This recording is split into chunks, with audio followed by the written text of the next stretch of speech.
Ada aliran uang 300 triliun di bawah jajaran Kemenkyu yang mencurigakan. Padahal baru saja kita dikejutkan dengan uang 500 miliar punya mantan pejabat pajak Rafael. Tapi kehebohan ini di Kemenkyu tidak juga berhenti. Setelah pejabat pajak dan pejabat cukai kena tampol netizen, sekarang Menko Polhukam Mahfud MD yang nambahin kejutan. Mahfud MD mengungkapkan adanya temuan aliran dana mencurigakan mencapai 300 triliun rupiah. Gila, duit sebanyak itu jika terbukti hasil penyelewengan akan membuat goncangan dalam dunia penegakan hukum. Sebab mestinya ada mekanisme pengawasan dalam birokrasi. Penegakan hukum tidak perlu menunggu kehebohan dulu baru aparat hukum bergerak. Bahkan kalau perlu ada inisiatif dari birokrasi untuk membuat pemindaian internal. Misalnya dengan mencermati gaya hidup jajarannya. Tapi selama ini gaya hidup hedon tidak mendapat teguran. Hal itu baru terbongkar ketika anak pejabat pajak menganiaya David. Akhirnya netizen mengungkapkan gaya hidup mewah yang bersangkutan. Dan yang membuat publik terperangah adalah jumlah harta yang sebenarnya jauh lebih besar dari yang dilaporkan. Bayangkan jika seandainya tidak ada penganiayaan itu, gaya hidup hedon pejabat Kemenkyu akan terus berjalan. Yang mesti jadi pertanyaan adalah, dari mana uang yang diperoleh untuk gaya hidup hedon itu? Gaji PNS aja tidak akan cukup untuk mendukung gaya hidup mewah itu. Hal seperti ini akan selesai ketika birokrasi memiliki rambu-rambu yang tegas. Bahkan pucuk pimpinan harus melakukan pemantauan khusus pada bawahannya, termasuk di media sosial mereka.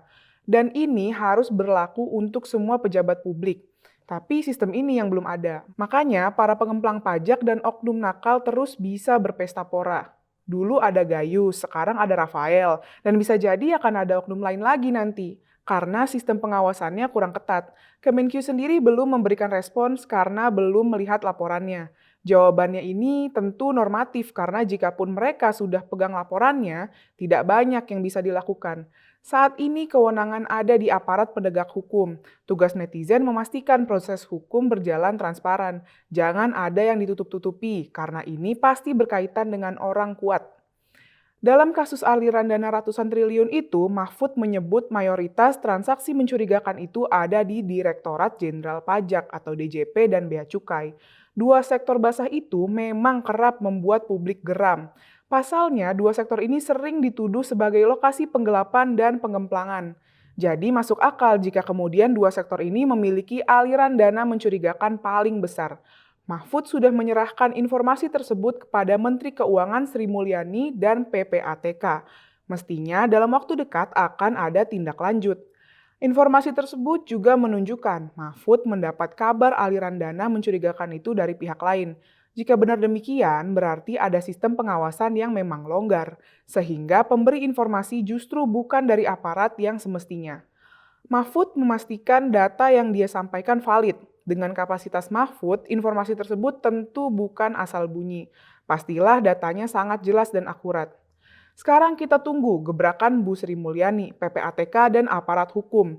Jangan seperti kasus Rafael Alun yang baru dibuka ke publik jumlah hartanya setelah heboh. Padahal dulu PPATK sudah memberikan laporan mengenai aliran dana mencurigakan dari yang bersangkutan bertahun-tahun sebelumnya. Tapi tidak ada tindak lanjut. Ini menunjukkan mental penegakan hukum kita masih menunggu reaksi publik. Padahal mestinya dengan atau tanpa reaksi publik, penegakan hukum harus tetap jalan. Ayo kawal terus kasus uang panas di Kementerian Keuangan ini. Tangkap semua pelakunya, jangan kasih kendor.